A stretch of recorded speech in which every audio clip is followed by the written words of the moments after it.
السلام عليكم ورحمة الله وبركاته. ازيكم يا احلى الناس واحلى متابعين قناة كل يوم جديد مع سلمى محمد. اولا بحبكم في الله، ثانيا الاذان بيأذن دلوقتي ومعلش بقى احنا بدأنا وقت الاذان، فمش هينفع ان احنا نوقف ونبطل الفيديو. معاكم دلوقتي ابويا رفعت الميسي اللي هو اكبر واحد طبعا في عزبة خليل، اللي هو الفلاح الاصيل، اللي هو الفلاح اللي عارف، اللي هو الفلاح اللي هو اب عن جدي من زمان، وجايه دلوقتي عشان قاعده معاه دلوقتي عشان عايزه يعرفكم بدل ما تعرفوا مني انا كمان. ابويا رفعت دلوقتي هو يعتبر عارف كل كبيره وصغيره في الفلاح، وزراعته بتبقى احلى زراعه وافلح زراعه طبعا هنا. انا جايبه ابويا رفعت دلوقتي وجايه معاه دلوقتي عشان خاطر هو هيقول لكم فداني البطاطس بينزرع بكام شكاره وبياخد كام مقطور السباق. ابويا رفعت معاكم اهو بيسلم عليكم قبل كل حاجه. السلام عليكم ورحمة الله وبركاته. أهلا وسهلا، يا مرحبا يا مرحبا بحبايبنا الضيوف اللي هينوروني عشان خاطر أم محمد. الله يخليك يا ابو رفعت. الفدان يا سيدي الأول خلاص تخدمه وتوضبه وتطيبه وتحط له سباخه أو قبل ما تخضر تجيب إن كانت أرض سمراء تجيب له 4 سلفات، إن كانت أرض بيضاء مش يعني 3 سلفات، 3 سلفات على الصوبر وتبدرهم قبل التخضير، وشكارة بوتاص بتاع ده بشكارة كبريت. ابو رفعت انا عايزاك تقول لهم الاول، يعني مثلا الارض جاهزه اول حاجه تنحرت والخدمه بتاعتها تاخد الخدمه بتاعتها ويحط كم مقطور السباخ على الفدان. هو مقدرته ما يحط اللي عنده يحطه. يعني مثلا لو يعني الفدان ياخد من 10 من 8 ل 10 ل 12، هو مقدرته في السباق. ماشي، ما يقدرش يفرض عليه. ماشي، يرمي كيماوي قبل ما يخضر ما يزرع. قبل ما يخضر يحط صوبر، ان كانت ارض سمراء يحط للفدان 12، ارض بيضاء يحط 10 او يحط لها 4 سلفات. يعني معنى يا جماعه ارض بيضاء من ارض سمراء، يعني مثلا لو الارض سمراء غطيس يعني سمراء طبعا بيعمل ابو رفعت يحط لها 15 شكاره صوب. اما لو هي الارض بيبقى عندنا ارض مثلا بيضاء شويه يعني 12 شكاره، 12 شكاره بس، وعلى 4 سلفات على شكاره كبريت، شكاره كبريت وشكاره وعلى الصوبر على الملح، وينبضر ده وده قبل التخضير ينبضر، ده كل ده ينبضر. بعد كده هتيجي اول ارض ما هتطلع هتحط لها، يعني تحط للفدان من 16 ل 20 اول تكبيسه تحط لها مقدرتك، يعني ما تقلش عن 8 ولحد 10، تحط لها 10 لوري، ده لوري و10 نصرات، 10 لوري و10 للفدان. وبعد كده عايزك عزقتين، واما الرش ترشها بقى كل سقيه ترشها. طيب احنا ما قلنا لهمش دلوقتي الفدان بياخد كام شكاره بطاطس؟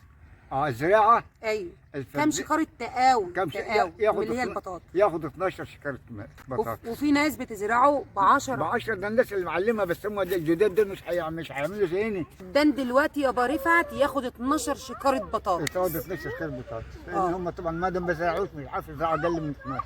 عشان انت تبقى محبك على الفدان بتاعك وزرعه ومظبطه يبقى 12 شكاره بطاطس. وفي ناس بتزرع ب10، بس الامان اللي اول مره يزرع ب 12 شكاره بطاطس. 12 شكاره بطاطس. طيب ماشي. والكيماوي ياخد له 20 شكاره. والكيماوي 20 شكاره. من 16 ل 20. اول دفعه ريليو وثاني دفعه بتاع نطرات.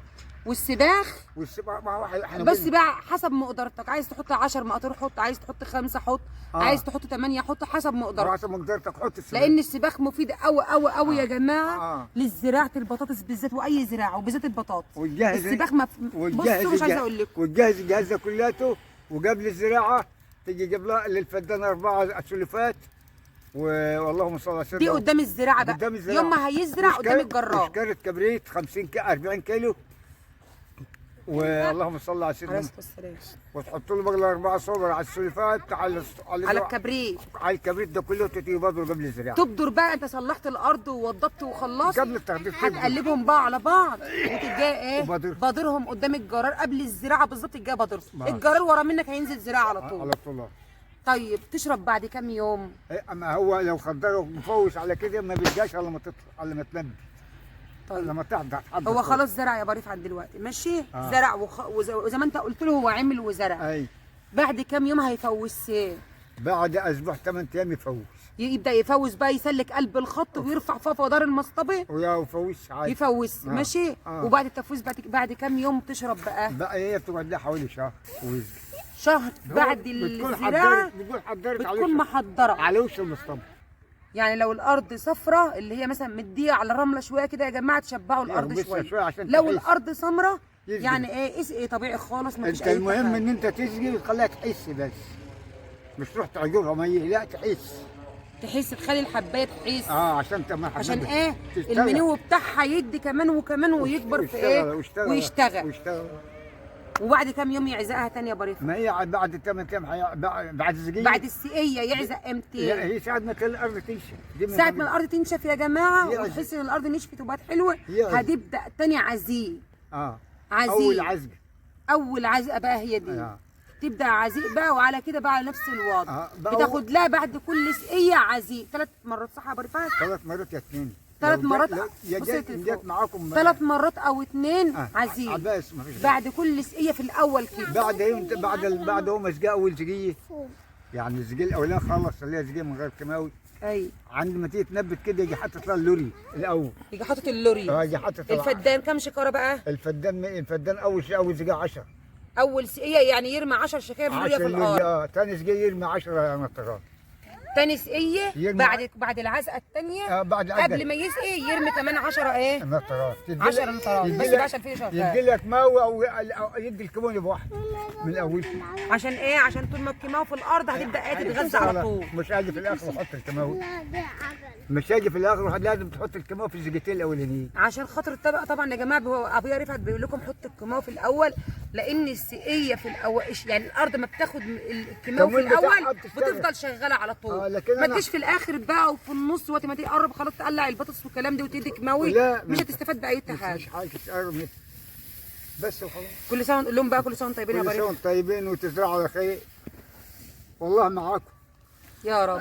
كل سنه وانتم طيبين يا جماعه، وتحياتي لكم، وابويا رفعت بيبعت لكم التحيه كلكم، وبيقول لكم يا جدعان ادعموا ام محمد.